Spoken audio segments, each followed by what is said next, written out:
কন্যা সন্তান হলে কখনোই আপনি মন খারাপ করবেন না, কখনোই আপনি পেরেশানি হবেন না। কারণ হচ্ছে নারীরা হচ্ছে বরকতের জিনিস। যেই ঘরে যত বেশি নারী থাকবে আল্লাহ ওই ঘরে তত বেশি বরকত দান করেন। যেই ঘরে যত বেশি মেয়ে থাকবে সেই ঘরে তত বেশি রহমত আল্লাহ দান করেন। হাদিসের মধ্যে এসেছে, আল্লাহর হাবিব বলে দিয়েছেন, যার ঘরে প্রথম সন্তানটা কন্যা হয়েছে আল্লাহ তাকে একটি জান্নাতের মালিক বানিয়ে দিয়েছেন।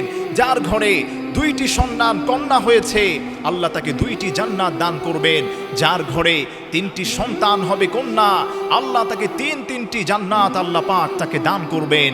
এজন্য আমার প্রিয় ভাইরা, এই তিনজন কন্যা সন্তানকেই যদি আপনি মানুষের মতো মানুষ করতে পারেন, হিজাব পর্দা মেনটেন করে কোনো ভালো পাত্রর কাছে পাত্রস্থ করতে পারেন, আল্লাহ পাক আপনাকে জান্নাতে প্রবেশ করায় দিবেন। খবরদার, নারীদেরকে সম্মান করতে হবে, নারীদেরকে রেসপন্স করতে হবে, রেসপেক্ট করতে হবে।